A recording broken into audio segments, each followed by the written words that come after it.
Thank you. All right. So the walls of Jericho. And initially when I looked at it, I was looking at it and I went to a different one. So that one's going to be next week. But the walls of Jericho, um, it was talking about what God had showed me today was how we have a lot of walls, a lot of things that are holding us in, holding us hostage, where we are shut up, we're tight, we're in this tight space. And it's like we are limiting ourselves and limiting what we can do because of the circumstances and our situations and our issues. It's just like it holds us in this in a space, right? And so we can't get anything in, nothing's coming in, nothing's going out. We're in this constant give and take of our situations, our scenarios. We are always, it's giving, it's taking, when nothing's coming in, nothing's going out.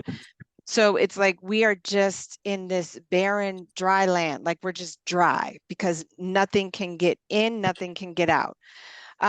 When we talk about the walls of Jericho, this was Joshua. So understanding at this time, this is when the children of Israel have become free and they go into the land of milk and honey. Well, they don't go into the land, but they go into the land of Jericho where they see it. And so this was when the giants, when Joshua and they had went out and spied the land, and God had chosen Joshua to go and take over this land, over the walls of over Jericho. Back in those days, there was like a city, and in that city, the city had walls. It had like a walls around it, and it kept out intruders. It kept out the people of war. It kept out people that didn't belong in that area. So it kept out a lot of people within that region. And so if you were a visitor or if you were a guest, you would have to wait at the gate for the gate to be open for you to be able to go into this land. Okay. So what the question that God asked me was, what he asked Joshua was, do you hear what God said to do? So God had told Joshua, I need you to look sharp. Okay. It's like put on your best or not. And when you think about look sharp, it's like, is he telling Joshua to be dressed nicely, or is he telling them to be on the watch, looking sharp? Okay. He's already given you victory over it, but there's some instructions. So when we ask God for a thing, he's already given us dominion over that thing. But there's instructions for us to follow in order for us to really take control of the situation. And so what God told Joshua to do was he told Joshua in the beginning, he told him to spy out the land. So they went and spied out the land, and they came and they overtook it. They did what they needed to do. So I asked the question when I did the research. The question came up in the research. It said, what caused the wall to fall? So they have this thing called pulse theory, and pulse theory tells us how that long-term duration of a pulse, how the long-term duration of pulses have their energy concentrated in a low frequency, near the natural frequency of the wall. So there's a natural frequency of the wall. Remember, everything is energy. So there's this natural frequency that's taking place at the wall. And so there is this pulse theory that's coming. And so it's a low frequency range near the natural frequency of the wall. So they said, we can surmise, therefore, that the walls of Jericho fell due to the marching of the Jews, not their shouting or blowing the ram's horn. So keep that in mind as we continue. There were some instructions that Joshua was given to do.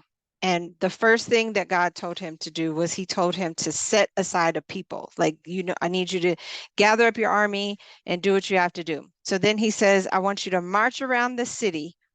Or he's telling you to march around and keeping you march around the thing that's keeping you tight or shut up.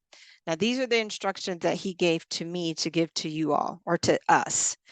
So it's like he said, write down the thing that's keeping you shut up or that's making you tight, making it where you can't move. We know that the wall of Jericho was a thing that was seen. And we know that Joshua, they couldn't take over that land. But we know that those people were coming and they were, and I want to say terrorizing the children of Israel. They were taking their stuff. The children of Israel um, would grow crops, and the Amalekites, they would come in and take everything from them. And so it's like every time the children of Israel would have something, they would come in and watch and then take it. So what we think about what we go through is every time we get something and we start building and we get good, then here comes the enemy and he just takes everything, just wipes us clean. Okay. So what God said was write this thing down, write down the thing, your wall, write down your walls. Really, if you want to think about it, write down everything that is holding you up, that is making you tight, that is making you inactive, that's making you feel that you can't move forward. Write it down on a piece of paper and march around it one time, he said. So this is what he told Joshua. He said, I want you to march around the wall one time. And he said, I want you to repeat that for 7 days, for the next 6 days. So you got to do this the next 6 days. And then he said, for them, he told them to carry the ram's horn up against their chest. And he said, you take the ram's horn and you have the priest come in and you carry the ram's horn up against your chest. So what God told me was we repeat step 1 for 6 days. And then you carry 7 pieces of money, anything of value. It could be pennies, it could be quarters, dimes, nickels, dollars, whatever. You carry that around. And then on the 7th day, march around the paper 7 times with those 7 coins or the dollars or whatever it is that, and you're praying. And he said, pray and give thanks and thank God. He said, then you put the money on the paper and let out a loud shout to the top of your lungs, and the issue will collapse at once. So when we talk about the pulse theory, the pulse theory was you marching around and it instantly fell. People think that the reason why the wall fell was because of the loud shout. But it could have been a combination of all of it. It could have been the combination of the pulse theory where it fell, and then the loud shouting and the trumpets and all of that noise that just made it collapse. Because the thing, it's not sturdy. It's not a thing that's sturdy. It was just built. But we know that any point it can collapse. So with this pulse theory, what Spirit is saying is, although you don't have like a physical thing, a physical wall, just imagine you marching around 7 times with the faith of God, knowing that it's going to collapse. This is what the children of Israel did. They didn't really doubt what God had said. Joshua was he was the young warrior, and I remember there was a saying that they used to call him. He was the youngest of the tribe of Israel, but he was the youth, the youth. And so he fought in that, I'll remember it. So you will enter into a new thing straight on. So as soon as the wall falls, what they did was then they immediately went into the camp. But there was some more instructions that God had told Joshua.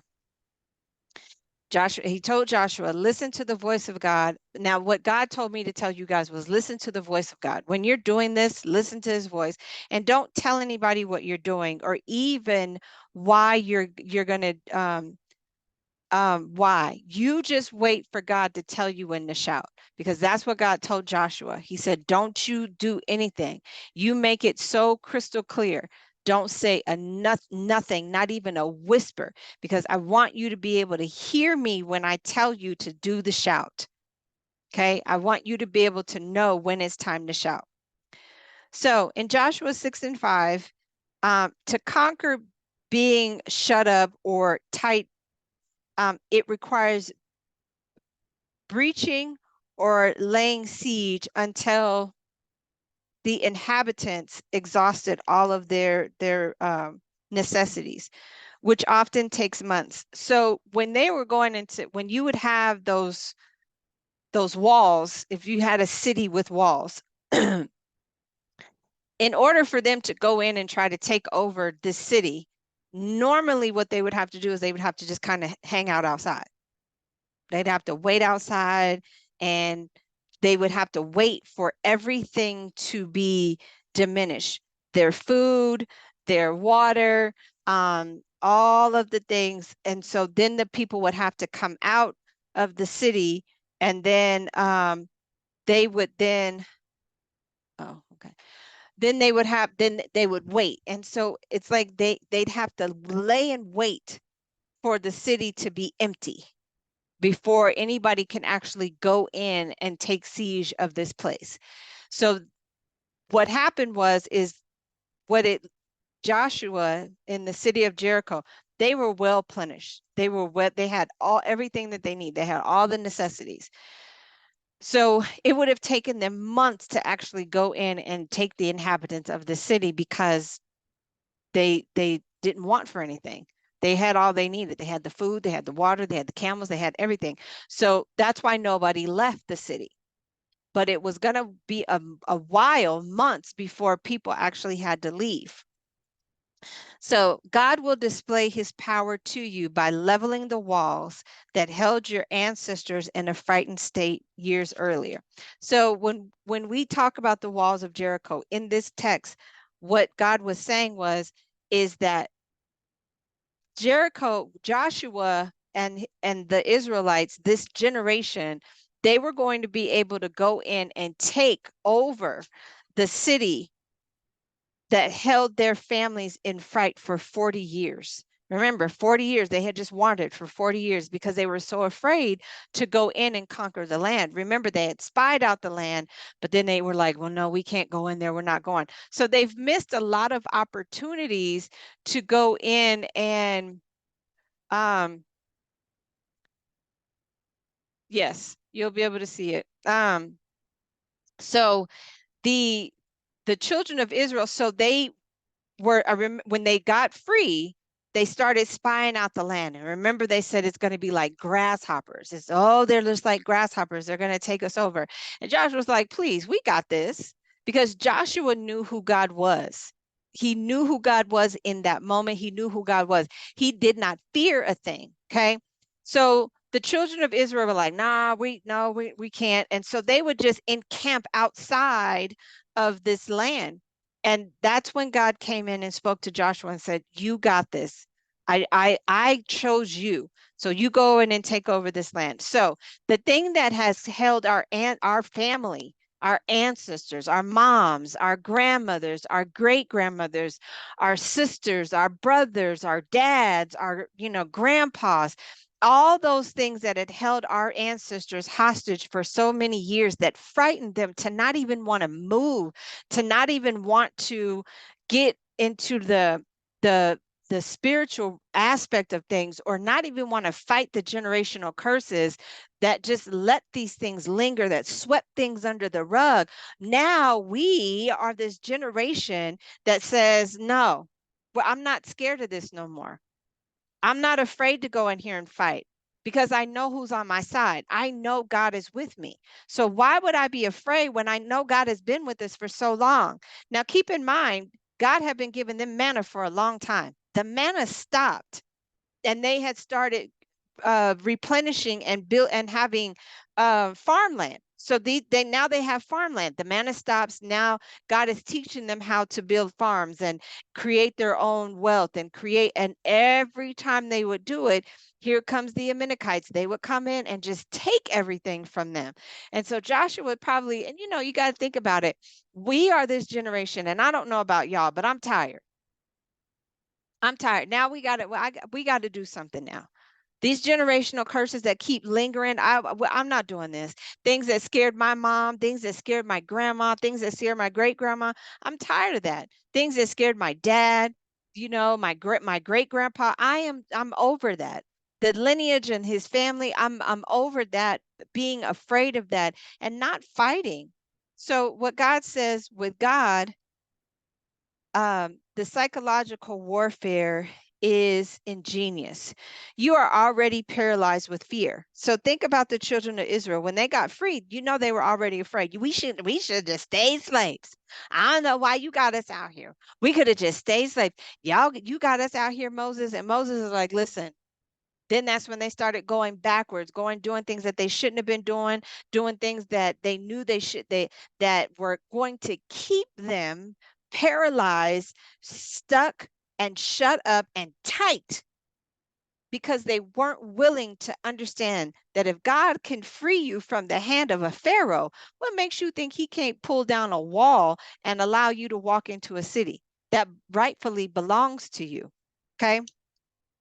So, in addition, for many days, many weeks, months, or years, you watched your fearsome family, led by the word, symbolize God's presence, march daily around the situation with your prayers or in silence.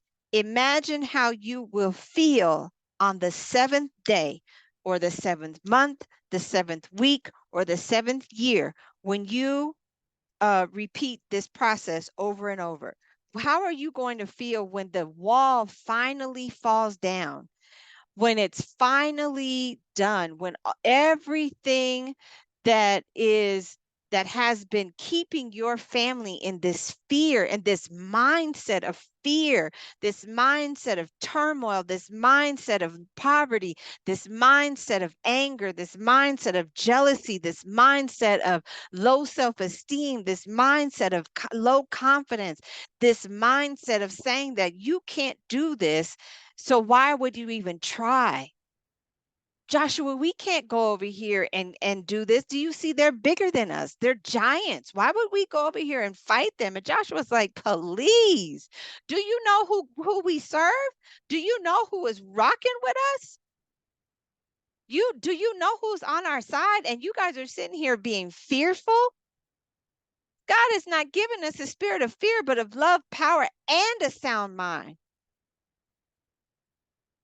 Why would we go through this? So God said, your first fruits. Now, as we go through the context, when we read about it, what happens is then the wall, they do what God told them to do, and the wall comes tumbling down. And so then he told them, go in and you kill everybody. And what it looks like is people are, when I read that, when I did the research, people were like, you're killing kids, you're killing this. Yes. And the reason we have to kill these children is because why? That is another generation of those vipers that will be raised up, that will come and try to kill the next generation coming up. So we have to stop the lineage right here, right now, on the land that they stand. We got to kill them. We got to take them out. So when we think about our generational curses, our family, I don't even want to do this exercise in my house. I want to take this outside and I want to kill it where it's at. Because think about it. They were outside. They were not in a place.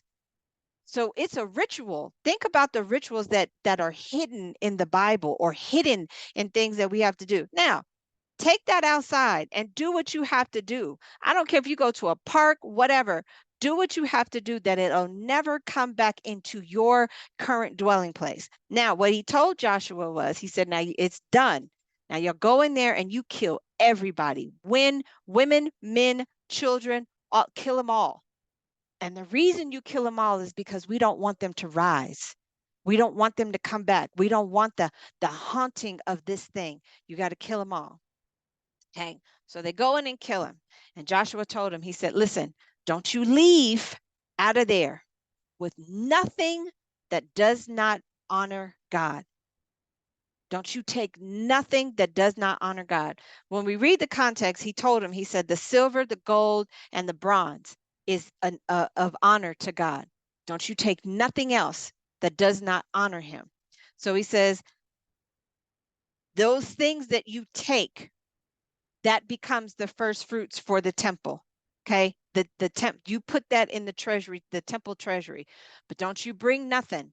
Don't you take nothing else but what I've told you to take. It's the instructions. That's why God is saying, everything that you have of somebody that has hurt you or that has done you wrong, get rid of it. Don't you bring that into 2024. It has to die, and you leave that there. But you take the first fruits. You take those things that God told, and you give it to yourself, the first fruits.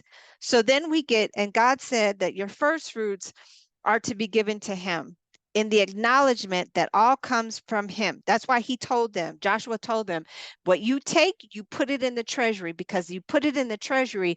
That's how you know God is with you. Okay. You acknowledge that God, everything that you have comes from him. So he said, don't take things that are not devoted to God. When the walls come down, go in, take over every thought. 2 Corinthians 10:3-6. Take over every thought or anything that does not belong or that which is not devoted to God. Your family issues, your complaining, your jealousy, the generational curses, your hatred, your unforgiveness, your unwillingness, your stubbornness, anything that was passed down from your family, leave it there. Don't you bring that over here. Don't listen. Don't bring that into 2024 is what he's saying. Don't you take that over there. Your mommy issues, your daddy issues, you got time to get that healed. You got time to get it done. You got time to break the walls. If it be not today, in the next 7 days, you got time to break the wall. But in 2024, he's not going for that. We're not going for that. Okay. So the Hebrew term for devoted refers to the irrevocable giving over of things or persons to the Lord, often by totally destroying them. My God, destroy it.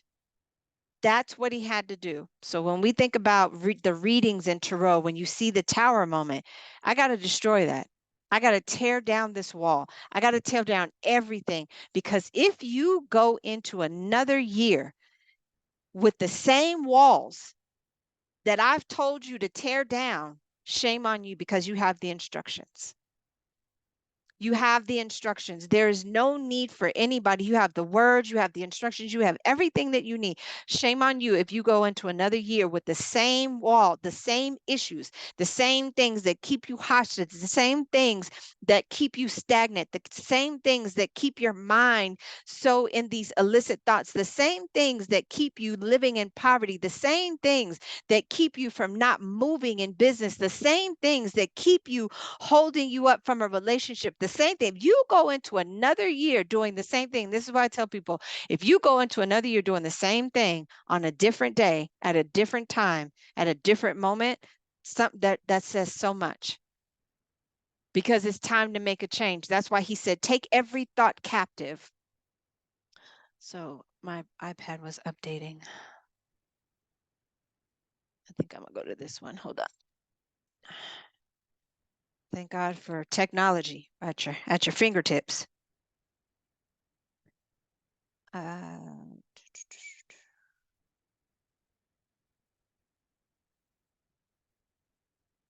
So I'm going to read this. It's 2 Corinthians 10, verses 3-6. This is what he's telling you. When you go in and you take this city over, or when you take everything completely over, he said, you take your thoughts captive. You take everything captive that does not serve God. 2 Corinthians 10, 3. Okay, he says, for we walk, this is the Amplified. It says, for we walk in the flesh as mortal men. We are not carrying on our spiritual warfare according to the flesh and using weapons of man.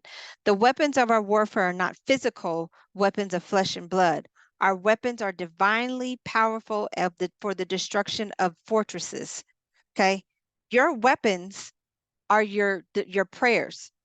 A fortress is just like a wall. It's something that's built around you that keeps you in hostage, that holds you hostage. We are destroying the sophisticated arguments and every exalted and proud thing that sets itself up against the true knowledge of God.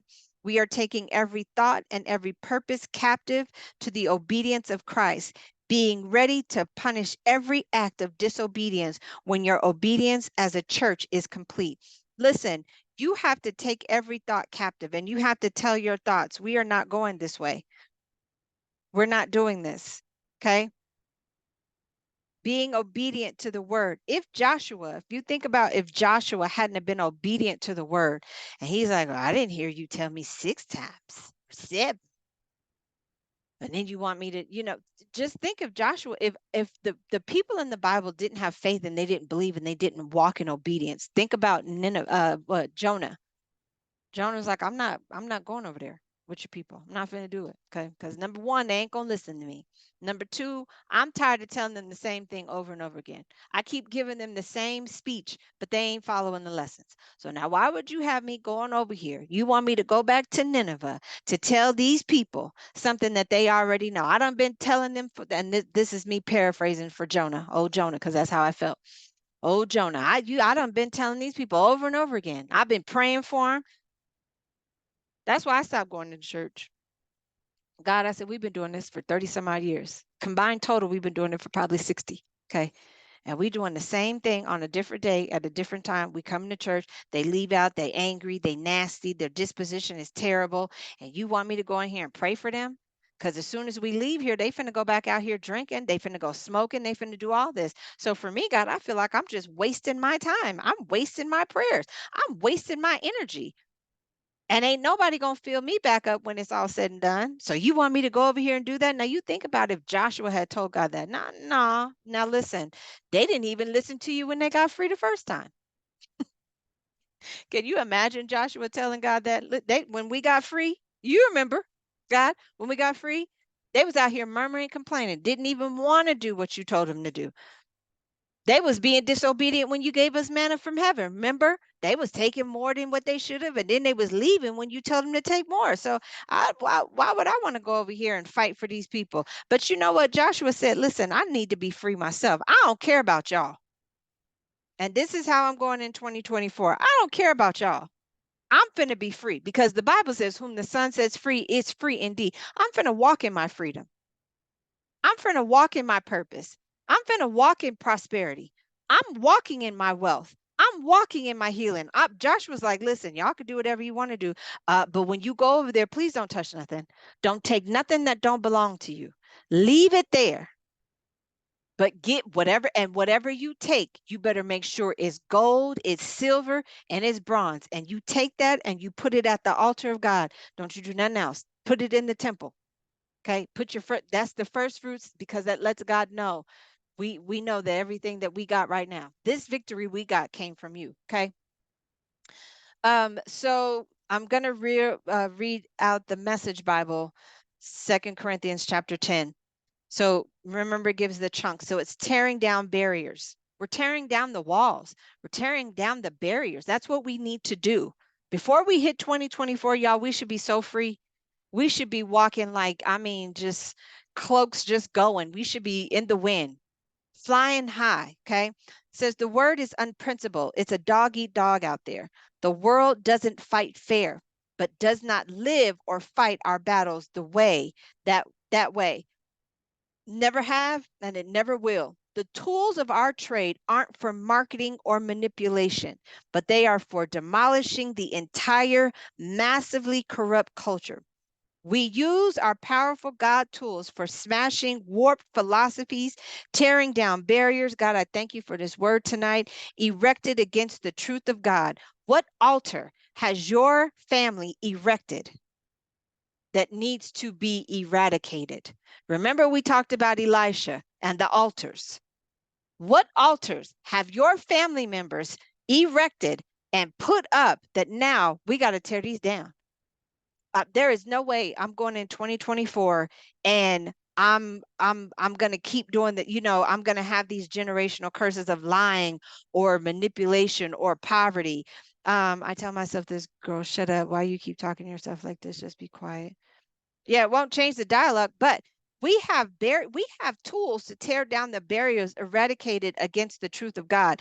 So people come and tell us, well, you ain't gonna make it, Terry. Yeah, yummy ain't gonna be nothing. And Torino, I don't even know why you doing For Real Ministries, because it ain't gonna be nothing. You're coaching, please. You're out here doing, witchcraft because you got your the tarot cards. Listen, I know what God told me. I know what he told me, and I'm not finna fight you. So listen, that scripture that says, if it be of God, you're going to have to fight him. But if it be of man, it'll come to naught. That's all I need. I don't need nobody else telling me anything else. Okay. So, what altars, and this is the question that needs to be asked, is what altars have your families eradicated that need to be torn down? I was going to say tear it down. I have to put that on my thing.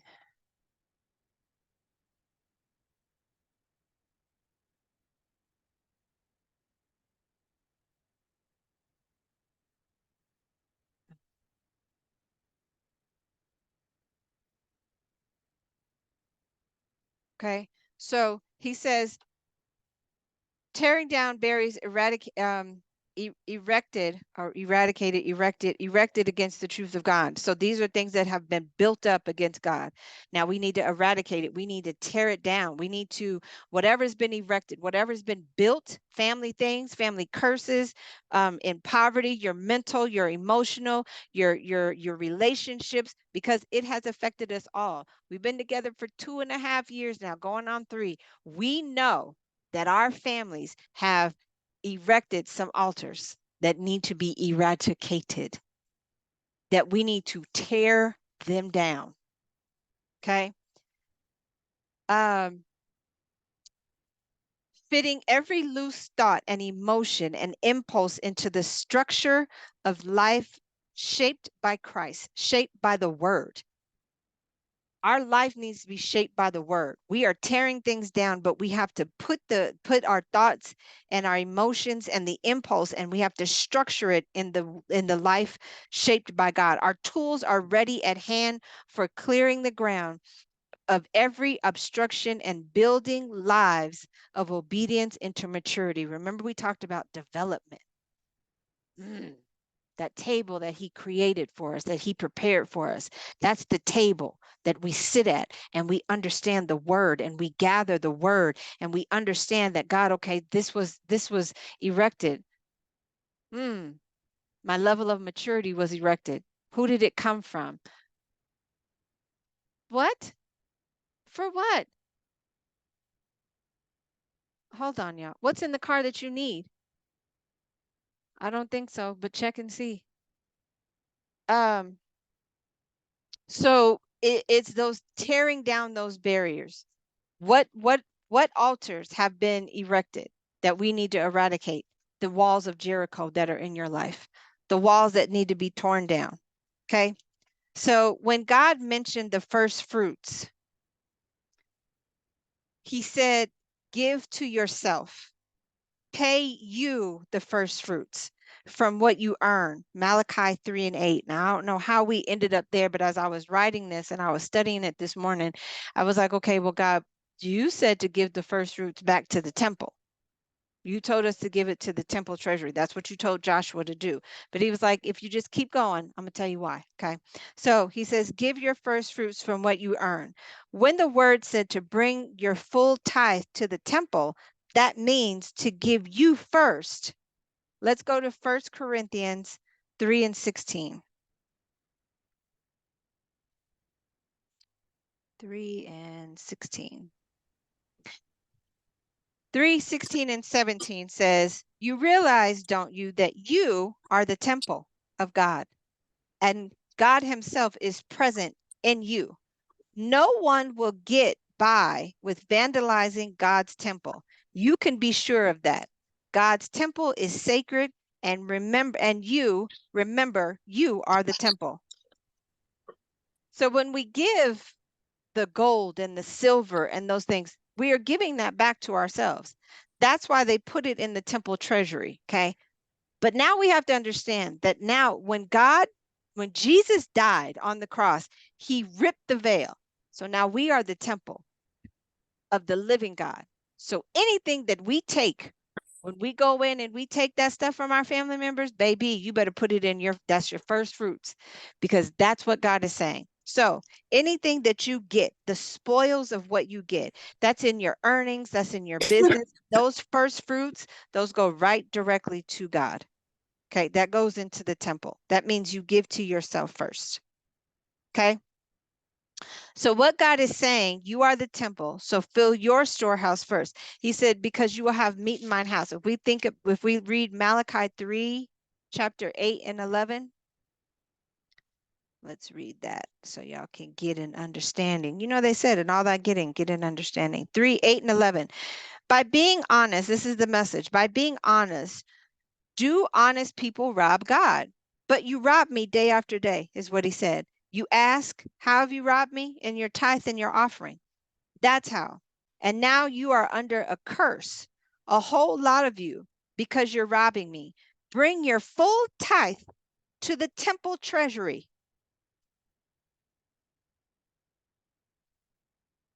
The temple treasury. Bring everything that you have to the temple treasury. That's you. That's your house. Okay. I got a bowl over here at my aunt with my ancestors that sometimes I put little change in. I put, like the rest of what I have in. Okay. But you are the temple. So give to yourself. That means you go get you an IRA. You go get you something that you can put your money into the temple treasury, so that when the days of drought come, you will be full in your storehouse. But this is what he says. He said, bring the temple to the temple treasury, so that there will be ample provision in my temple, so that there will be ample provision in your home. Test me in this and see if I don't open up heaven itself to you and pour out blessings beyond your wildest dreams. For my part, I will defend you against marauders, protect your wheat fields and vegetable gardens against plunders. The message of God of angels and armies, the message of God of the angel armies. Okay. You are the temple of the living God. Fill your house so that there will be ample in there, ample provisions. Jehovah Jireh, you are my provider. God, tell me where to put this money. And he said, not to the church, but to yourself, because you are the church. Put it in your storehouse. What is your storehouse looking like? I don't know why. Anyway, I'm not going to question God. I'm just going to finish. All right. So understanding what Joshua was saying, Joshua told them, listen, don't go in there taking nothing, no more than what you have. Okay. You don't need to go in there taking nothing else. Let's see, Joshua. So now I understand why he got me into Judges. So now we're going to go to Judges, because it was like a double message that he gave me this morning. And at first I was looking up the Jericho walls, the walls of Jericho. And I was in Judges chapter 6 when I should have been in Joshua chapter 6.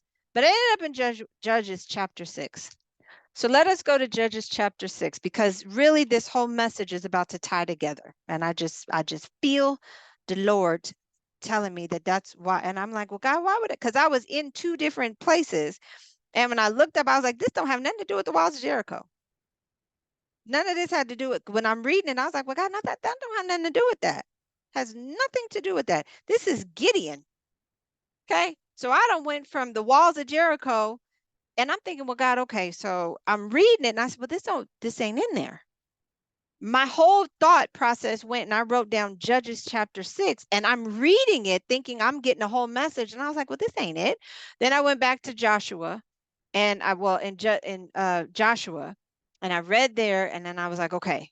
So then I got the message, and then I was like, well, now it makes sense. So let us read Judges chapter 6. This is Gideon's army. So he says, yet again, the people of Israel, now they went back to the evil things. Now here we go. This is why. Okay. You've torn down the wall.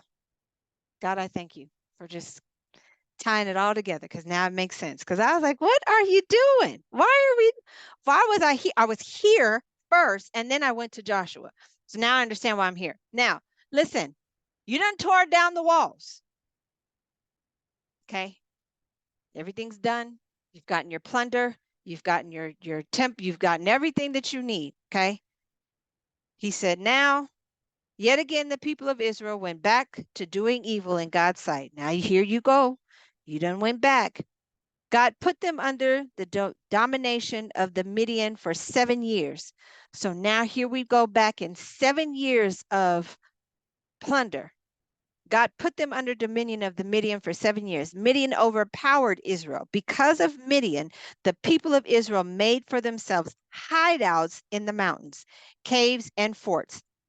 Now you done got free. You done tore down the walls of Jericho. And now you went right back to doing what you knew you wasn't supposed to be doing. Now I did a TikTok on that. I told you I was sitting here and I was telling my little grandson, the reason you keep getting in trouble is because you're doing what I told you not to do. Okay. I done told you stop touching that thing.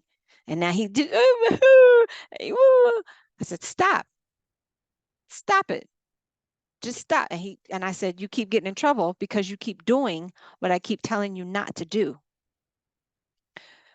The children of Israel then got back into slavery yet again, in like it wasn't even in the magnitude that they were with Pharaoh in Egypt. But now here you are in Midian, and now you back in slavery, but not in full-fledged slavery, but you back there. Okay, because God done gave you over, because now you're not listening. It's like the people, you're chosen. And you out here just running amok. You just doing whatever you feel like you want to do. You complaining, you're murmuring, you ain't following directions. You taking more when I tell you to take little. You take little when I tell you to take more. And then you out here complaining, crying, talking about these. Well, they're bigger than us. No, they're not. And so Joshua's like, listen, I am not going to keep dealing with y'all. So I'm going to go over here and I'm going to take it over. Okay. As a person, I'm not finna keep listening to my family and this lineage and this heritage. I'm finna go over here and take it. So now we take it over. Then guess what happens? Can you imagine Joshua's family going backwards? Can you imagine going backwards in 2024 to the thing that you done destroyed? Dear God, but here we go. He said, when Israel planted its crops, Midian and the Amalekites, that the Easterners would invade them, their camp in their fields, and destroy their crops all the way to Gaza. Do you see what's going on in Gaza right now? They left nothing for them to live on, neither sheep, nor ox, nor donkey. Every time you turn around, here they come. Because you know why you keep losing is because you're not being obedient. You keep going back to the thing that I freed you from. I freed you from the mindset of poverty. I freed you from this illicit relationship. I freed you from this domestic violence situation. I freed you from these messed up relationships. I freed you from not having to go to 10 and 15 jobs. I freed you from the mindset of thinking that you had to be at the bottom of the barrel. I freed you from that bottom of the barrel thinking. I freed you from that. I told you, I'm here for you.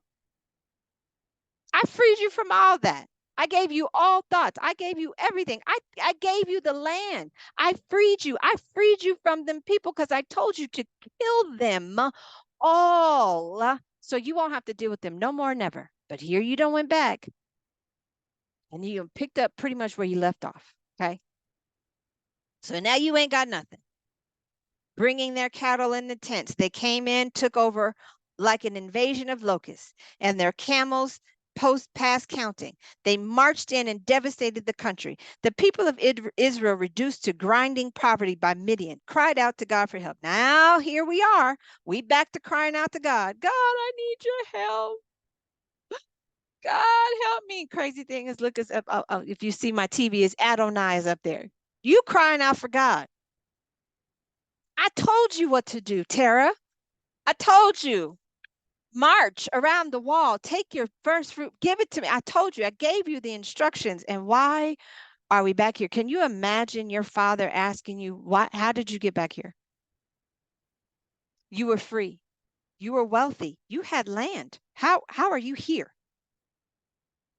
But you know what? Obedience is better than sacrifice. You out here doing whatever you want to do.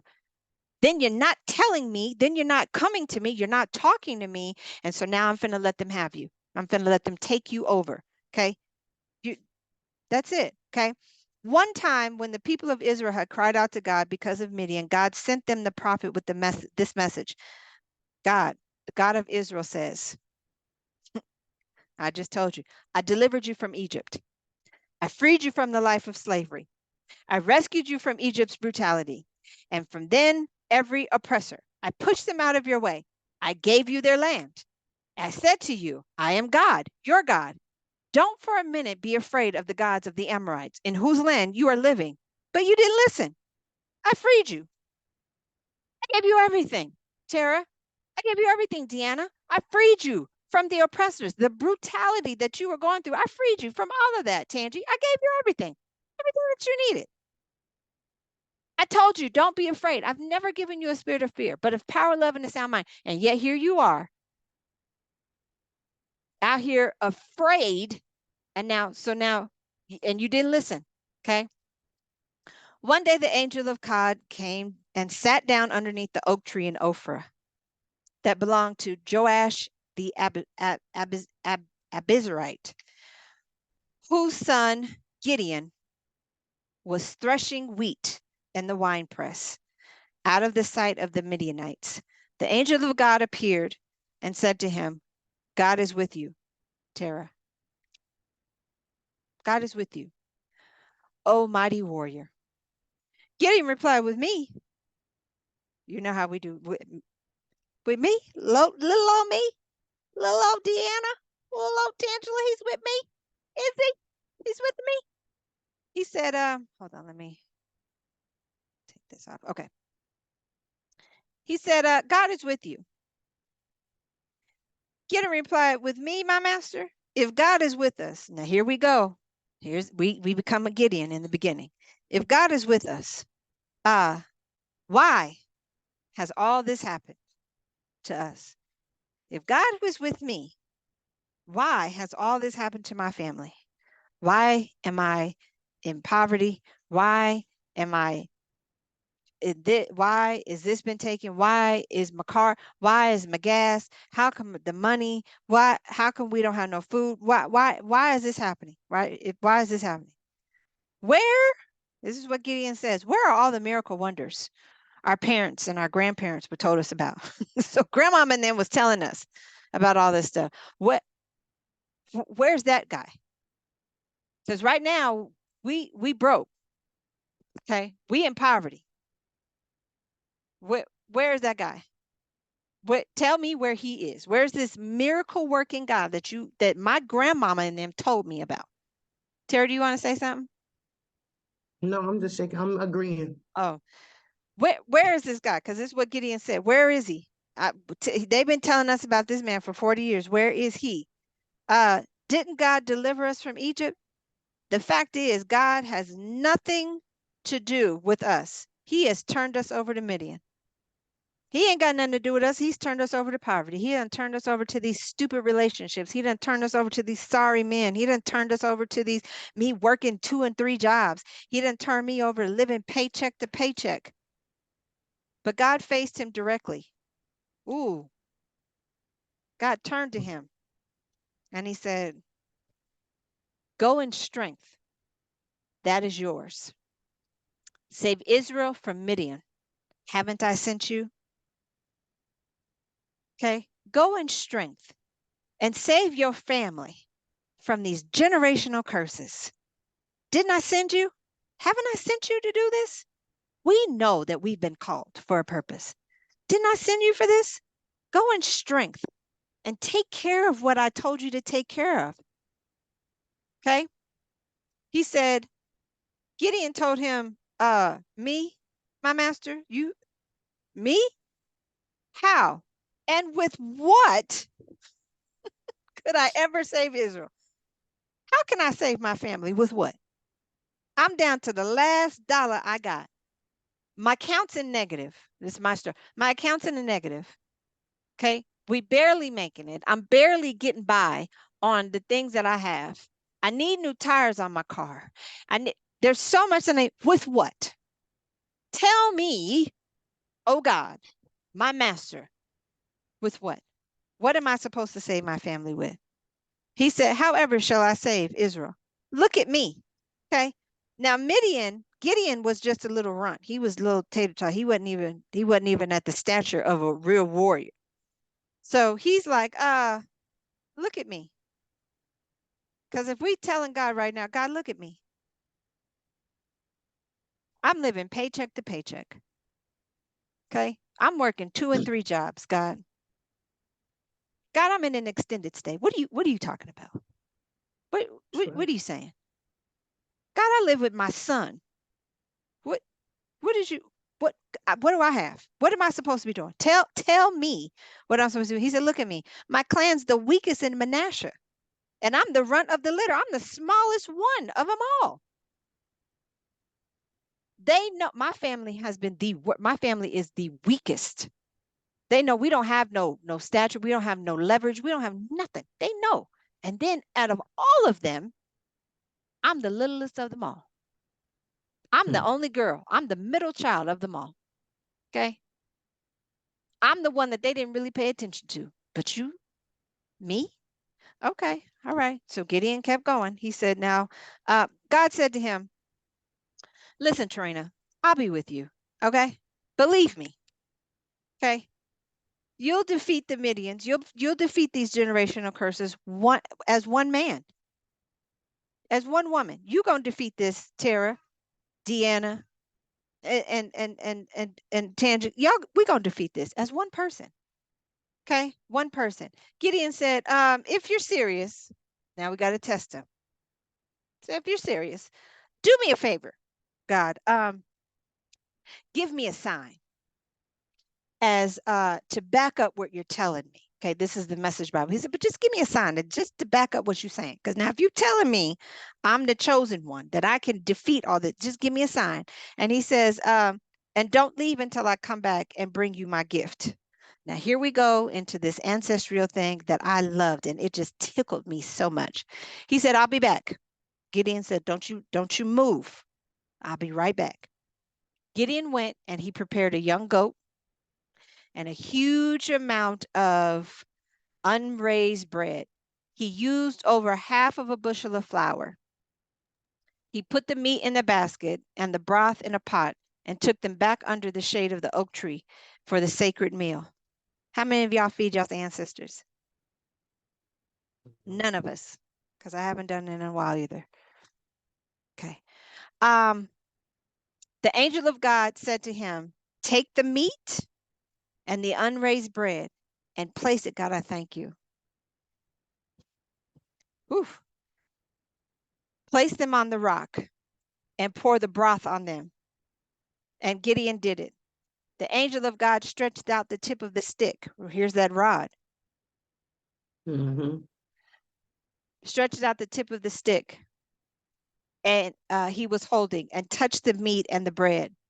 Fire broke out of the rock and burned up the meat and the bread, while the angel of God slipped away out of sight. And Gideon knew it was the angel of God. Gideon said, "Oh, master, oh, master." Oh, he said, "Oh, no, master God, I have seen the angel of God face to face." What would you do? But God reassured him, saying, easy now. No, don't panic. We don't die. My God. God, I thank you. Listen, I got to stop right there.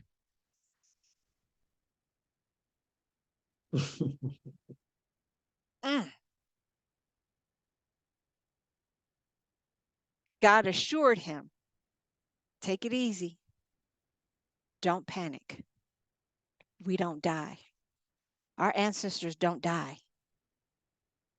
They're there with us. So we got to give them the offering. God, I thank you. Whew, this gives me the tingles because I don't know how I was like, well, how did I end up here? But I was supposed to be over there. Anyway, the walls. We don't tore down the walls. Now he's telling us don't go back. But if you go back, there's some more things that you got to do, some more instruction. Then Gideon built an altar. Who's got their altar in their house? Nobody? Nobody? I got mine over here. Anyway, built an altar there and named it God's Peace.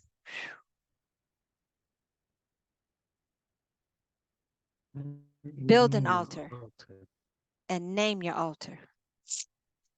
It's still called that at Ophir of Abazir. Ophrah of Abazir. That night this happened, God said to him, take your father's best 7-year-old bull, the prime one. He said, tear down your father's Baal altar and chop down the Asherah tree, fertility pole beside it. Then build an altar to God, your God, on the top of this hill. Take the prime bull and present it with the whole burnt offering using firewood from the Asherah pole that you cut down. What he's saying is everything that our ancestors built up that was not of God, every altar that was erected, we done talked about that. Every altar, God, I thank you for this word tonight. I got the chills and I'm finna start speaking in tongues. Woo!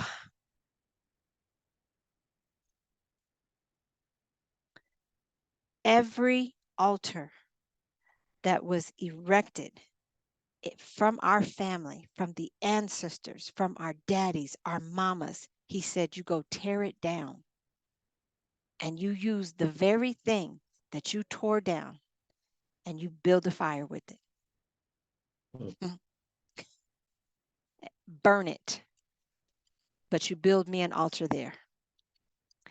Gideon selected 10 men from his servants and did exactly what God told him to do because of his family and the people in the neighborhood. He was afraid to do it openly, so he did it that night. So, we get afraid to do things in the open, so we do. He said, early in the morning, the people in the town were shocked to find the Baal's altar torn down and the Asherah pole beside it chopped down and the prime bull burning away at the altar that had been built. And they kept saying, who did this? Can you imagine your ancestors? Who did this? Who eradicated this altar? Who tore this altar down? Who did it? Questions and more questions. And then the answer, Gideon, the son of Joash, did it. Tarina, the daughter of Rosemary and Hubert, she did it. Tara, Tangela, Deanna, Brianna, she did it.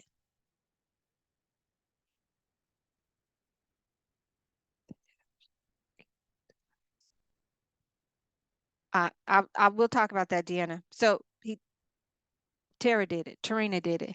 Tangi did it. We did it. Okay. The men of the town demanded of Joash, bring out your son. Bring out Tara, Tarina, Deanna. Bring him out. Okay. She must die. How many times have we've been so close?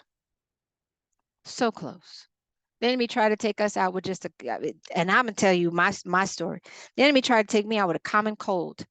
A prophet was looking at me. I'm sitting in the church, mind my own self business. You know how I do. I just mind my own self business. Sitting in the church, and the prophet looked at me and he said, and he didn't even point at me. He just looked at me and he said, he tried to take you out with a common cold. And everybody's looking like, who the hell? Who? And he said, she knows who I'm talking to. Bring him out so we could just take her out. Common cold, just a common cold, okay? The men of the town demanded, bring out your son. Why? He tore down the Baal altar and chopped down the Asherah tree. But Joash stood up to the crowd, pressing in on him. Are you going to fight Baal's battles for him? So you finna fight your ancestors' battles? These ancestors that don't even really care? The ones that really didn't believe, you finna fight for them? Are you going to save him? Anyone that takes Baal's side will be dead in the morning. Anybody, Mm. okay? Because if it be of God, you're gonna have to fight against God. Anybody, okay? If Baal is good, is a God in fact, let him fight his own battles and defend his own altar. They nicknamed Gideon that day Jerub-Baal because after he had torn down the Baal altar, he said, let Baal fight his own battles. Here we go. We're in verse 33. All the Midianites and the Amalekites, the Easterners, got together, crossed the river, and made a camp in the valley of Jezreel. God's spirit came over Gideon. He blew his ram's horn trumpet, and the Abizarites came out ready to follow him. He dispatched messengers all through Manasseh, calling them to battle. Also Asher, Zebulun, and Naphtali. They all came. Gideon said to God, if this is right, if you are using me to save Israel, as you have said, then look, I am placing the fleece of wool on the threshing floor. If dew is on the fleece only, but the floor is dry, then I know that you will use me to save Israel, as you said. Let's change the verbiage. We all said, Tara said, Deanna said, Brianna said, Tangela said, Tarina said, God, if this is right, if you are using me to save my family, as you've said, Right. then look, I'm placing something at the altar. And I need you to give me a sign on this threshing floor. Give the fleece only to be wet, but let the threshing floor be dry. That's what happened. When he got up early the next morning, he wrung out the fleece, only dew to fill the bowl of water. Then Gideon said to God, don't be impatient with me, God, but let me say one more thing. I want to try another time with the fleece, but this time let the fleece stay dry while the dew drenches the ground. God made it happen that very night. Only the fleece was dry while the ground was wet with dew. Gideon, now we're in Judges chapter 7. Gideon got up early the next morning with all his troops right there with him. They set up camp at Harod Spring. The camp of Midian was in the plain, north of them near the hill of Moreh. God said to Gideon, God said to us, you have too large of an army with you. I can't turn Midian over to them like this. They'll take all the credit. So anybody that's with you, okay?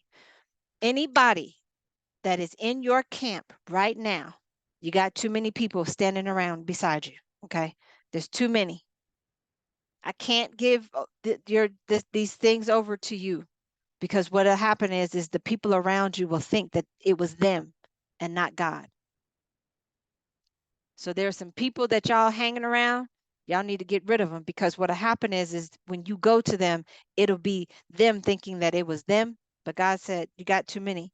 He said, they'll take all the credit saying, I did this all by myself and forget about me. God, make a public announcement. Anyone afraid, anyone who has any qualms at all, you may leave Mount Gilead now and go home. 22 companies headed for home. 10 companies were left. God said to Gideon, there are too many still. You got still too many friends around you. Too many people's hanging out with you. Okay, too many people you're talking to. Take them down to the stream. Now, this is where I remember we were talking about the lapping. I thought that was David. He said, take them down to the stream and I'll make the final cut. You don't get to make the final cut. You let God make the final cut. This is where we're at right now. People are leaving us because God is making the final cut. God, I thank you for that message. That's going to be a message too. Listen, hold on. I gotta get that. The final cut. Jesus. Anyway, all right. So he said, when I say this one goes with you, he'll go. When I say this one doesn't go, he won't go. So Gideon took the troops down to the streams. God said to Gideon, everyone who laps with his tongue the way a dog laps, set one aside. Everyone who kneels to drink, drinking with his face to the water, set that aside. 300 lapped with their tongues from their lapped from their with their tongues from their cupped hands. All the rest knelt to drink. And God said to Gideon, I'll use the 300 men who lapped at the stream and save you and Midian into your hands. All the rest may go home. And the reason he did that is because if you think about a person who scoops up water and drinks out of their hand, means they're paying attention to what's going on. Meaning I can see what's going on. If I take my head and I kneel down and I put my head in the water, I can't see the enemy coming. Meaning you gonna die. Okay. We all finna die because we're not paying attention. God, I thank you for this message tonight. There are people around you that will not have your best interest, that will let you die spiritually. Whereas if there's people that are watching and knowing, they see what's going on, because the way I'm drinking the water, I'm taking it and I'm drinking. That means I'm observing and I'm watching and I'm seeing what's coming your way. Okay. After Gideon had took all the provisions and trumpets, he sent all the Israelites home. He took up his position with the 300 in the camp of Midian and stretched out below them in the valley. That night, God told Gideon, get up. Now, how many times would God didn't tell you to get up at 2, 3 in the morning? Okay. He said, get up and go down and I'll give it to you. If you have any doubts about going down, go down with Purah, your armor bearer.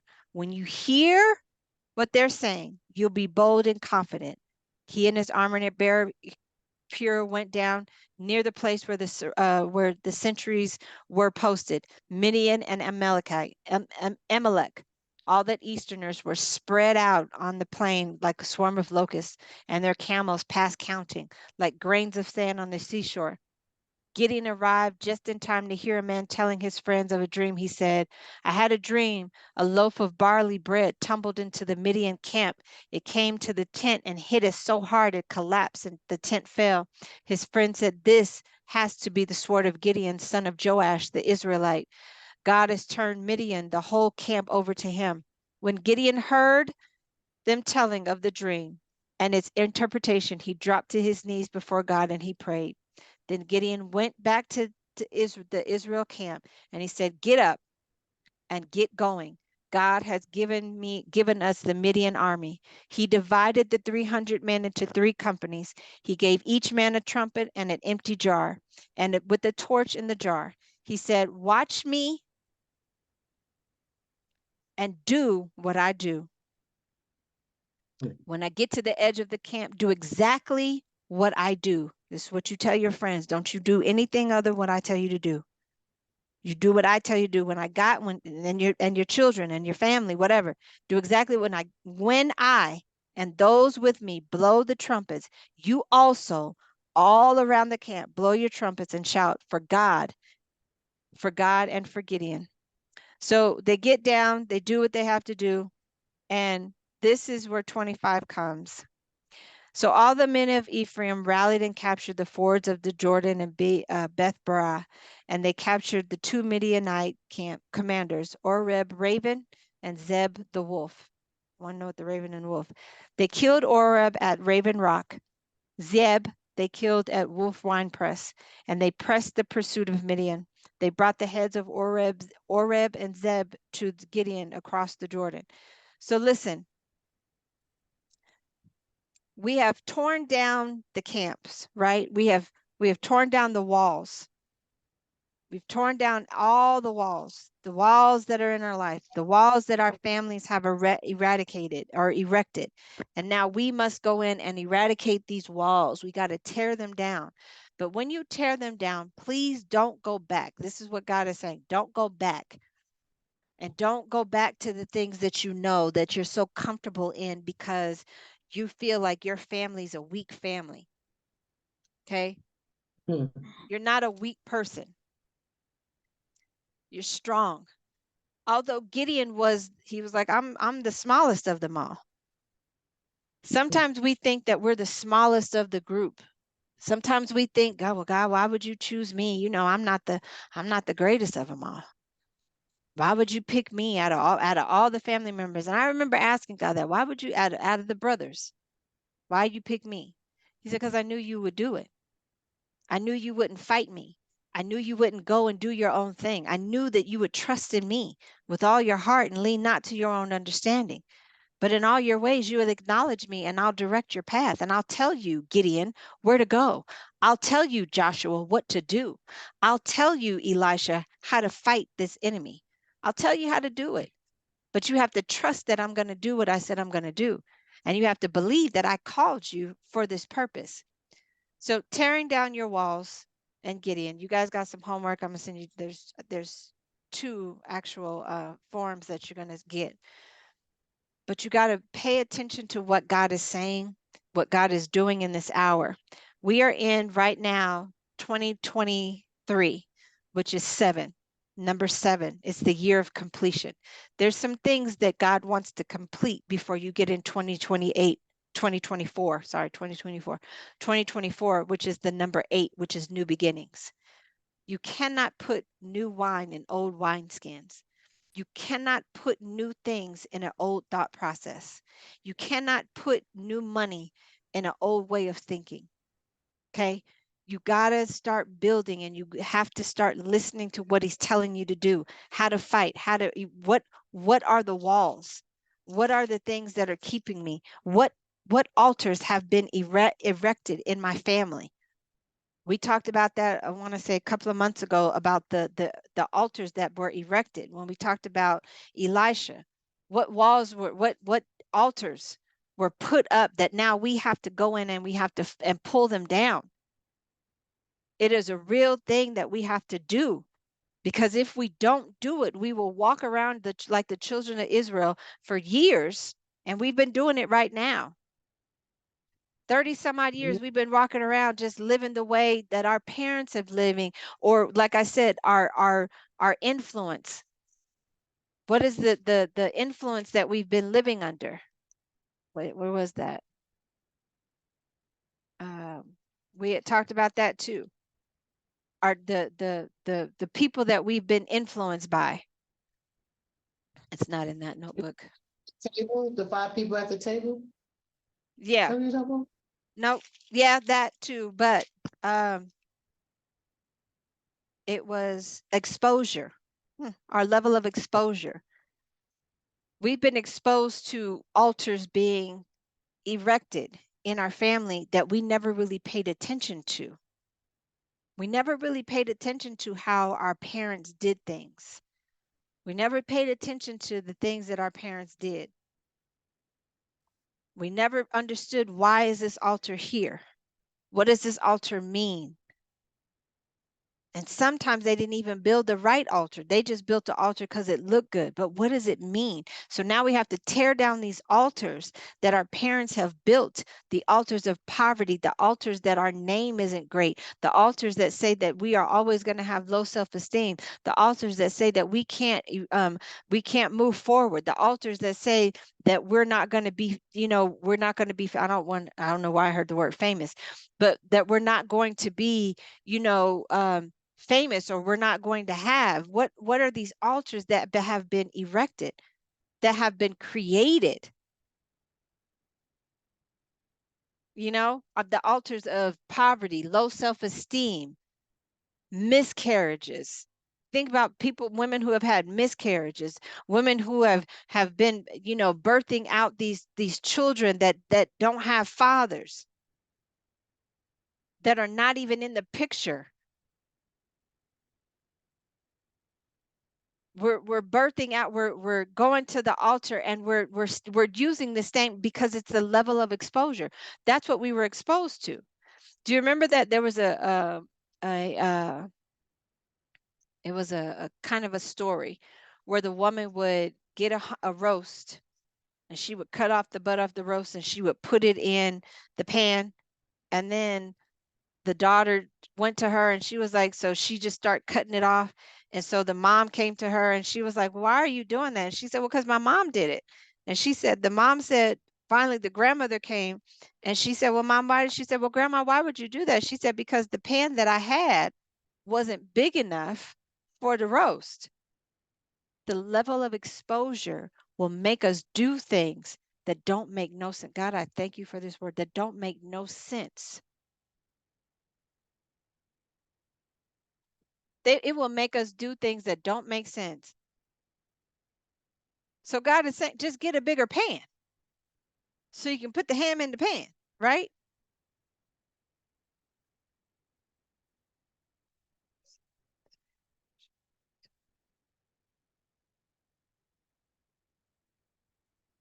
Yep. You cut the ham. And she's like, well, Grandma, Grandma, why'd you cut the ham? What was the purpose of that? The level of exposure. She got exposed to something. And thank God for the Joshua generation that said, well, why are we doing that? Why are you cutting that? Because now you got to ask, why are you cutting that? And she was like, because my mom did it. And so grandma comes, she said, well, Grandma, why'd you do this? She said, because baby, the pan that I had wasn't big enough. You know, we was living in hard times back then. So I would just cut that little piece of ham in half so it'd fit in the pan. God, I thank you for this word. The level of exposure. Why do we do the things that we do? I was talking about this at my job and I was like, you know, we are all different green beans. And I was telling them this at my job. I said, we're all different green beans. Everybody likes their green beans differently. There are some people that like potatoes and bacon, and no, I don't like it that way. I don't like the potatoes and green beans in my green. I don't like that in my green beans. I don't like it. But that was the level of exposure that my mom did. The level of exposure that she would put me in was like, well, we just gonna put it in there. There was a recipe that my mom had did, and I loved it. It was like beef and soy sauce and Worcestershire sauce and a little bit of sugar. And you made this roux. Oh, it was so delicious. And we would have it on rice. And I had been craving that. And I said, well, I want that meal. So I just went downstairs and I said, now remember the level of my exposure. What I saw her do was that's what it was. The reason why we have this, and God is taking me here, the incest and the molestations and the children and the people is because the level of their exposure. They were exposed to so much illicit behaviors in their family that they just was like, well, that's to them, it's normal until a Joshua comes and says, that ain't normal. That right there, that ain't normal. Because why are we letting Pookie touch you? Why y'all ain't said nothing about Uncle Tommy? Y'all just letting Uncle Tommy do all this stuff? Or Aunt Susie? Because you know, Aunt Susie probably did it too, because Aunt Susie probably, her level of exposure, that's what was known to her. But I thank God for a God that frees your mind. I thank God that takes your mind. He said, let this mind be in you, which is also in Christ Jesus. Let your mind be in the word, because the word is a thing that'll change you. We just read that tonight. What was that in Corinthians? 2 Corinthians? We take the thought, we take principle, we take over the thoughts of the world. Everything. We don't fight against Uncle Johnny and Uncle Tommy and Aunt Susie. We fight what's in them. We wrestle not against flesh and blood, but against the principality, the thing that operates in them. Now you got to look at them and I don't know who's operating in you. But we ain't taking that here. Okay. We will no longer continue to keep getting these altars erected year after year, month after month. We just keep bringing the altar back to life. That's why he told Joshua, go in there and I want you to kill everybody. Don't you leave a remnant of nothing. So when you go to your altar, kill everybody, every person, everything, every family member, every thought, take it captive and kill it. The abusive fathers, the molesters, okay? The mothers who hated us, our mommy issues, our daddy issues, name it, put it on the altar and walk around that wall. Build you, I don't care if you go, I don't know what method, what God is going to have you do. You can put it on a piece of paper. You can go get you some bricks. I don't care what you do, but you better tear that altar down immediately before you hit 2024. Before you hit a new beginning, you better tear down every altar that was erected in your family's name. Okay, because Gideon said, listen, my family was they know we ain't good. They know we weak. Can you imagine going to God and telling God, well, God, listen, they know my family's weak. And I'm the smallest of them all. Your name is such a powerful thing. They have us doing this thing, and I told y'all I'm in this coaching with Eric Thomas, and I want y'all to look up what your name means. Just look at what your name means. When I found out what my name means, baby, that was the most powerful moment for me. I was like, wow, because I'm doing that thing. So I want y'all to look at what your name means. Your name means something. Gideon, Joshua, Elisha. Where do we look? You just go on Google, just look up and what does the name Tangela mean? Just look up on Google. What is my name? What does the name Tangela mean? What does the name Deanna mean? What does the name Tara mean? What does the name Brianna mean? Your name has meaning. And when you understand what your name means, when you think about Joshua, no, it was the trickster, Jacob. Jacob, that his name means he was a trickster. Because remember, Jacob talked his brother out of a whole blessing. Jacob. But God said, listen, your name ain't going to be Jacob no more. You're no longer going to be the trickster. Esau and Jacob, Jacob and Esau. Esau was coming first. Jacob grabbed his heel, even in utero, in birthing. God, I thank you for this word. Even in birthing something, Joshua was like, oh, I'm finna, you ain't coming out before me, and tried to grab his heel and pull him back in. Joshua, the trickster. Joshua was walking around tricking all kinds of people, tricked his brother out of a whole inheritance, a whole legacy. Esau, born first, the firstborn son. That's the heritage, the exposure. Esau was supposed to get everything first.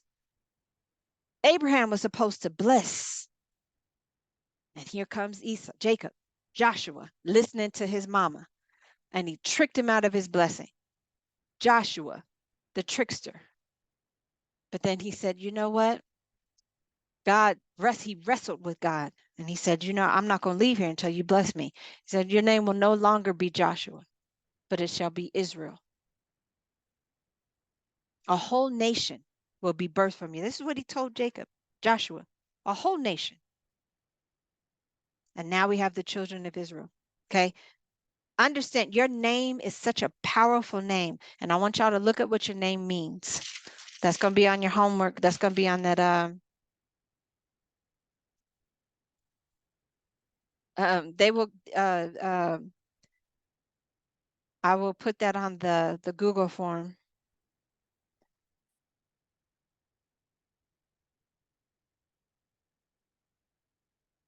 Okay. Understand, when you know who you are, 10 toes down. You will never get to tell me who I'm not. You will never get to tell me that I walk in low self-esteem. You will never get to tell me that I'm not confident. You will never get to tell me that I lack confidence. You will never get to tell me that, because guess what? It took me too long to get here. I'm Joshua. It took me too long to get here. Now you think I'm going to have I'm going to bow down to a giant? Think about David. David was like, listen, I don't even know why y'all out here tripping. Y'all thinking Goliath? Do you know who God is? David said, listen, I done fought bears. I done fought lions. I done fought them all. This man right here, he's nothing. This was just an ant. If you want to think about what David, this is just an ant to me. Give me 2 stones, 5. He said 5 stones. I think I told y'all 2. He said, give me 5 stones and this slingshot. And I promise you, I'm going to do what I got to do. That's why he said, give us this day our daily bread. Well, you got to think about David. David said, give me 5 stones. and just one slingshot. Give me the word this morning, God, that will tear down this Goliath in my life. God, I thank you for the word that's going to destroy this Goliath. God, I thank you for the word that is about to eradicate every altar that was built from my family that cursed me. God, I thank you for everything. I thank you for the word that is about to destroy each and everything that comes to get against my family. And I thank you for, God, those people that you send to help me fight this battle. God, I thank you for every wall that is about to be destroyed before the new year comes. And I thank you, God, that I take every thought captive with the word of God. I thank you for your word, because we know, God, that your word is sharp, it is swift, and it is powerful than any two-edged sword, God, that it divides a thing, God. So I thank you that it's dividing poverty and wealth. It is dividing my purpose and the vision. God, I thank you that there's so much division. I thank you, God, that it's dividing me from the thing that I see and what you see. God, help me to see me the way you see me. That's what Gideon told him. He said, wait, please let me see me the way you see me. Because God, if you calling me, now you know I'm just a mere little tater tot. I'm a runt. My family ain't nothing. God said, I got you. I got you, Tangi. I got you, Tara. I got you, Brianna. I got you, Deanna. I got you. Okay? You ain't got to worry about nothing. I sent you. I promise you I did. But that's why he said, try me and see. Gideon said, okay, God, I'm going to put this at the altar. And I want this to have some dew on it and let the ground be dry. But then he said, okay, God, you showed me that. Now just don't be mad at me, but just do the opposite. Let the ground be dry and let the fleece be wet. And God did that. And Gideon had to have the understanding that God said, I will never leave you, nor will I forsake you. But don't you go back to the way of thinking. God, I thank you. Don't you go back to the way of doing things. Don't you go back to frivolous spending. Don't you go back to that man that I did not send. Don't you go back to lying and murmuring and complaining and doubting and being in low self-esteem and scraping the bottom of the barrel. Don't you go back to that. Don't you go back, because I freed you. I freed you from that thing. He said, didn't I free you from Israel? Didn't I free you from Egypt? I freed you. You didn't listen to me. Now will you listen?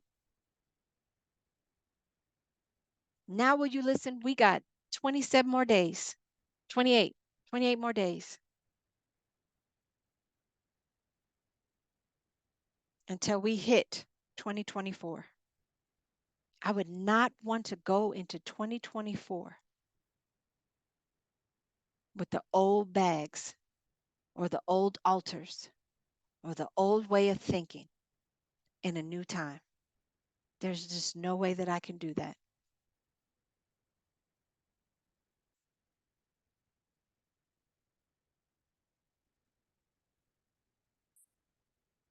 Okay?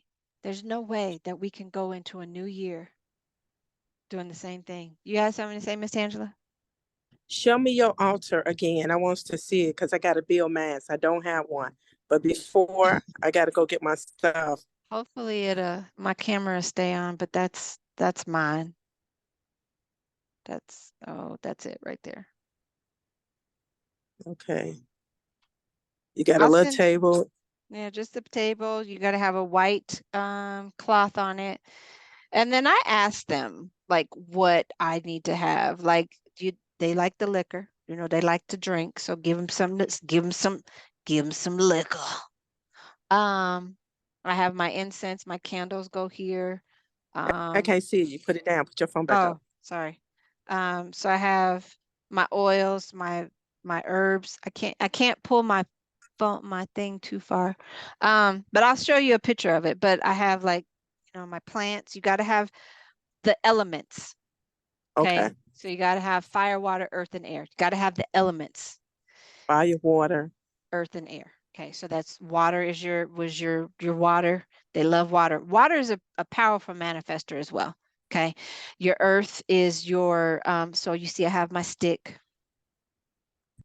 This was my mama's stick. This was one of my mother's walking sticks. So my mother used to walk, and she used to walk with this stick. So this was my mom's walking stick. Or no, this is mine. My mother's just downstairs. So this is my walking stick. So back in the day, I used to walk with a stick. So I used to, you know, because I walk early in the morning, and I used to just have my stick. And so this was my walking stick. So I have your earth, okay, your wood, okay. And then I have my plants, which is like another piece of earth or the air. And then you have your incense, which is your air. So your candles are the things that light the way for the ancestors to come. So when you light the candle, you can do your prayers and you ask the ancestors that want to work with you and that are willing to work with you to come. Because remember, when they erected the altars, when they built these altars, there were some ancestors that didn't like us. Okay, there was some that didn't like our mamas, they didn't like our aunties, they didn't like our cousins. There were some family members that just was like, we don't want to deal with none of them. Those people are still present in our life. Okay, they're a part of that lineage.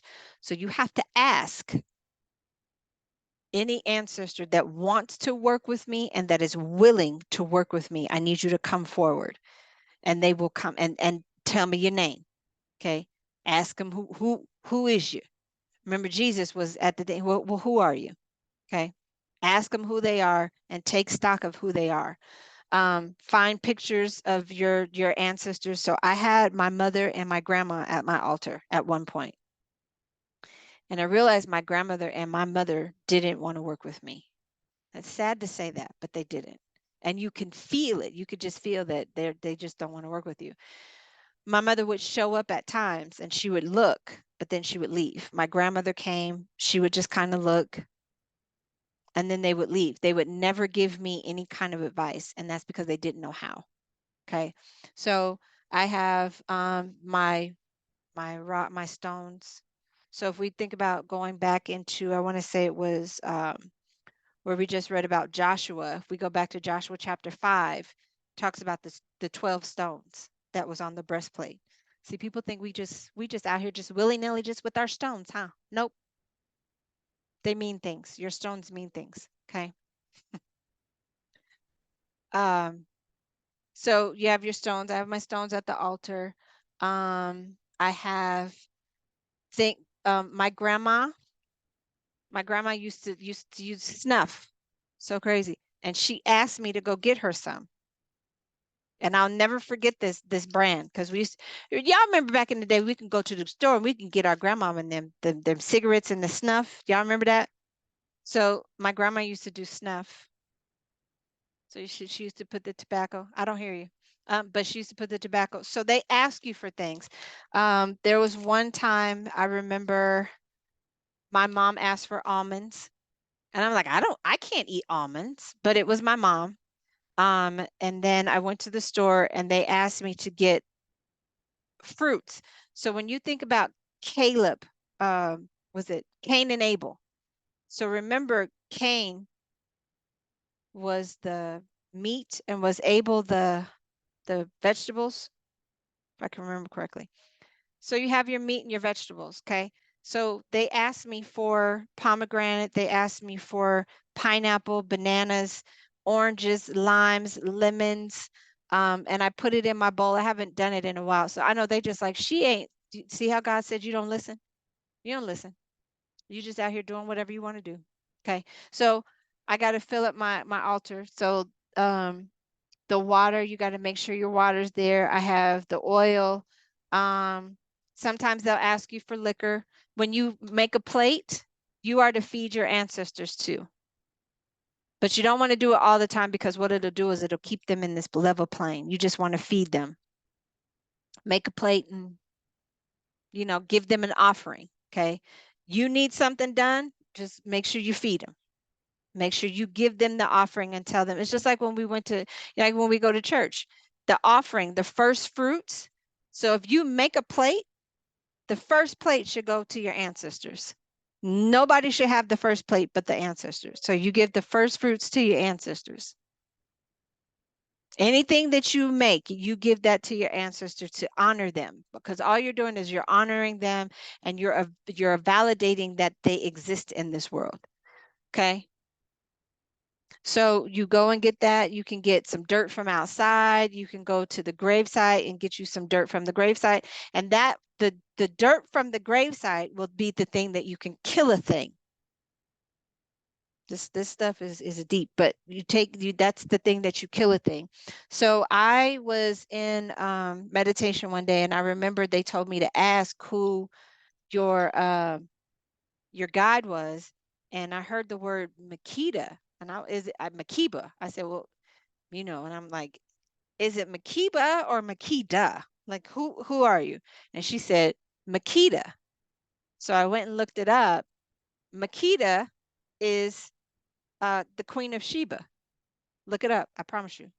I'm not going to tell you nothing that I have not researched myself. So my guide, or my spiritual, is Makita. So she likes spice. So now Makita, or the Queen of Sheba, remember who she was. She likes spices.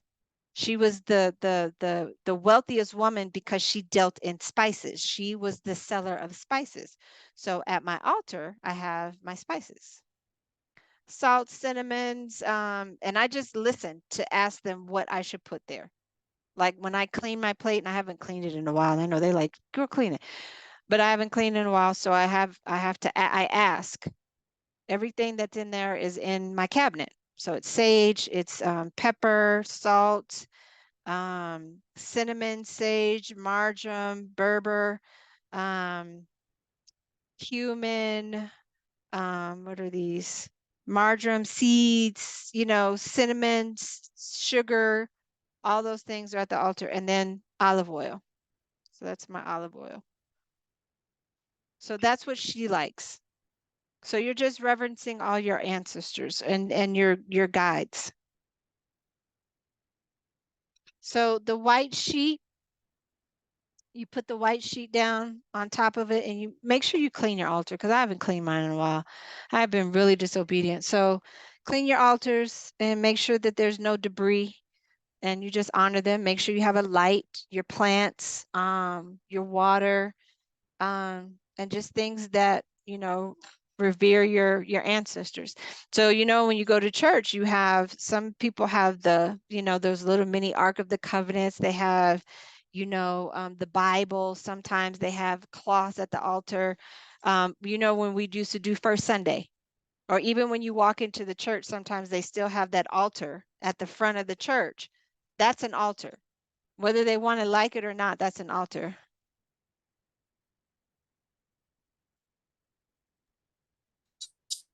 So once I learn who my ancestors is, then I can add to the altar, Well, right? you know who they Because right are. now I'm just gonna put fire, herbs. You're just going to put the elements. You're going to get you some What? candles. You're going to get you some plants. You're going to get you some water. Just have you a jug of water. So I get water, and the water fills the plants, but you give them water in their glasses. Get some nice pretty glasses, and you get your glasses, and you just fill it up with the water, and you can put a petition underneath the cup, because water holds memory, right?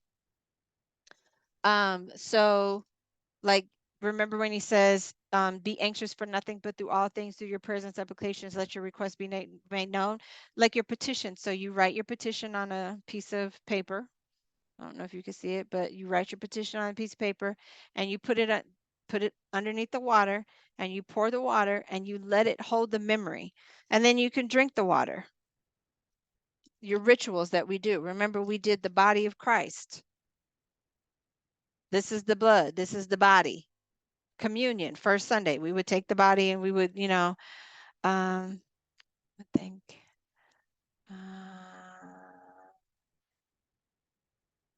I was reading Deanna's stuff. Thank you. And your ancestors this night. Sorry. That's my Aunt Mary Jean.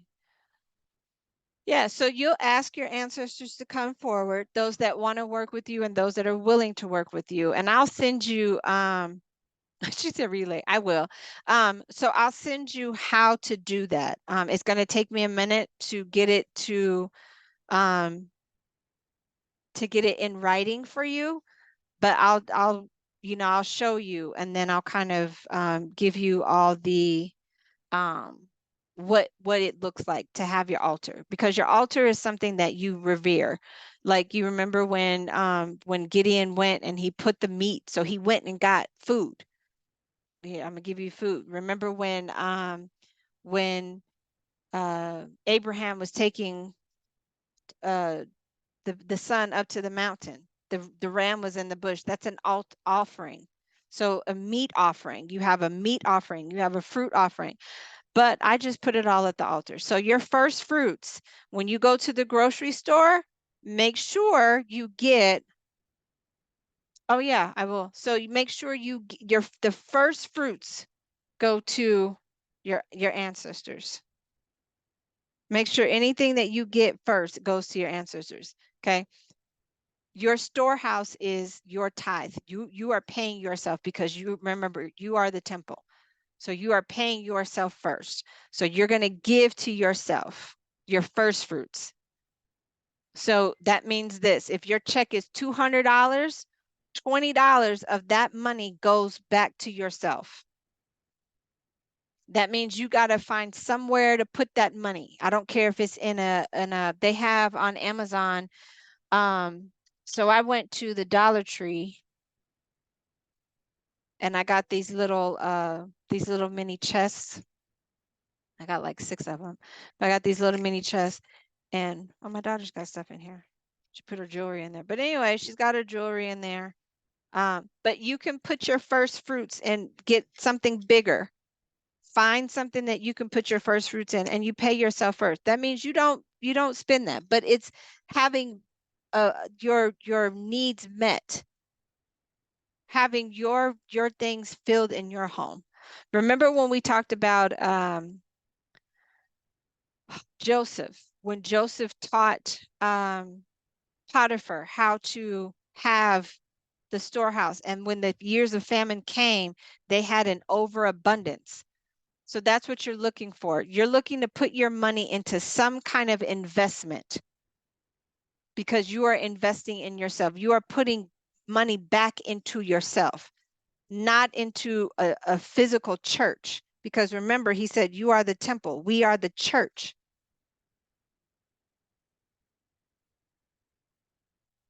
Okay.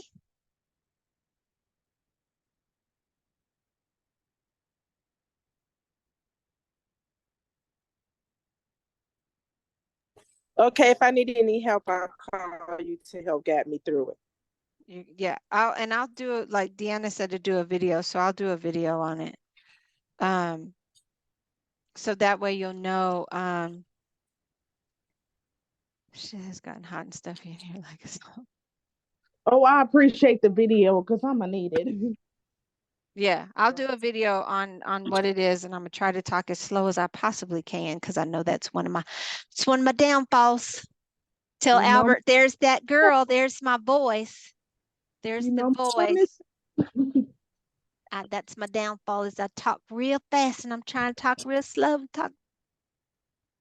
But there's that. So I'm gonna try my best to make sure I get this video to you guys. So I'll do that. And then you guys, does anybody have anything they want to talk about tonight in reference to what we just learned tonight? I will send you the homework too. Make sure you do your homework. The reason you have homework is because the homework is a thing that helps you guide yourself, and it holds you accountable. Okay. I'm not just giving it to you just to be giving it to you. I'm giving it to you so that you can start the necessary steps. Like I said, you got 28 days. 8, 9, 10, 11. Is it 29 days? No, 28 days. You got 28 days. 29, 9, 10, 11. 29 days as of today. 27. Is it 20? It's 28, Tarina. 28 days. Y'all got 28 days. I can count. So we're going into a new beginning, and we just complete. This is a completion of the season. This year is the year of Okay. completion. You are completing the tasks. You are completing assignments. You are completing journeys. You are completing assignments. It's like you've been tested. And so you need to complete that which God is saying, because what happens is like we said, there's one day is but of 1,000 years.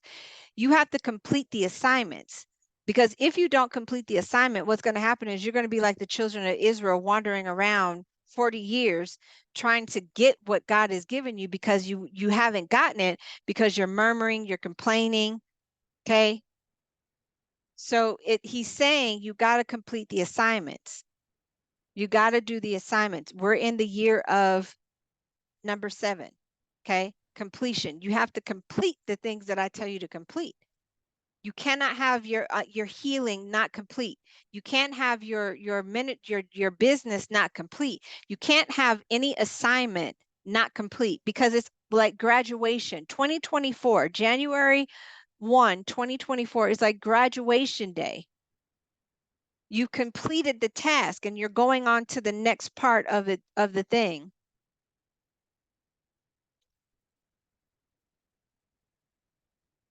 So you're graduating. You got to complete the assignments. When I remember when I was in school, there were assignments that need to be completed in order to get the grade. God, we thank you for this word. There's some assignments that you guys need to complete in order to get the grade so that you can walk across the stage at graduation.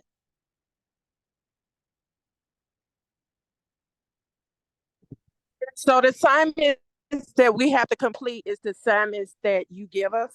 Those on the Google, but there's some other assignments like personal assignments, mental assignments, emotional assignments, prayer. You got to get into meditation. There's some things that I need you to clear up. I got to get you done. There's some things that you need to do. You need to rectify some things. When we were in school, we went to class, right? Every day we're going to class. Every day we are going to school. We are learning something. And so we have to pass the test. In order to pass the test, we have to come to class. If we don't come to class, we're not going to know what the assignment is. God, we thank you for that. So every day you wake up, God, what is the class that I need to go to today? It could be the class of replenishment. It could be the class of forgiveness. It could be the class of harmony and peace. It could be the class of joy. It could be the class of love. What class do I need to show up for today? Because I have to pass these tests. And in order for you to pass the test, you got to come to class. If you don't come to class, you're not going to pass the test. So then we get to, now we got to finish the assignment. Graduation time comes up, and then they come and tell you, okay, well, so you need this many, like I got my daughter going through that right now. You got to get this many credits in order for you to pass and graduate and walk across the stage, right? So there's so many credits that you have to get in order for you to go into 2024. You got to have the classes, yes, the table. So when we go to the table, that's him telling you, okay, so now I need you to do this. Okay, I prepared this table for you. So you just sit down and learn the lessons and develop, so that when you develop, you'll know you've passed this test and you can go on to the next class. There's some classes that a lot of us have already passed. Some have compassion. I haven't passed that class yet. Okay, I haven't passed compassion.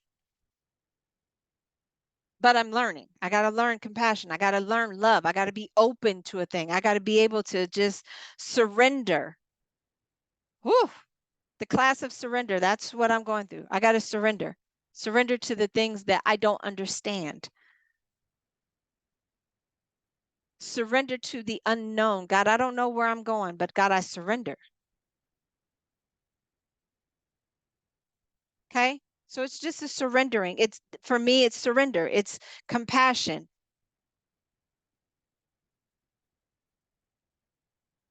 Okay?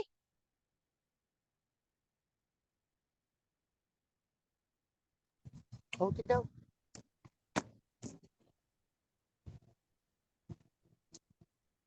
What does it say? Looks like you're done. What? What did it say?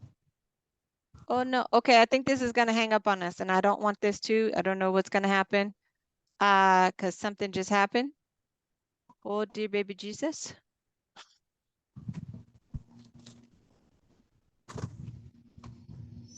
Or maybe not. I don't know what happened. I don't know what this thing just said to me.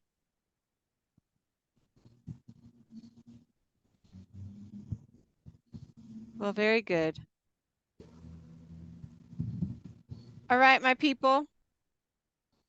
Okay, heart- anything I have any questions about, I'll give you a call. Very good.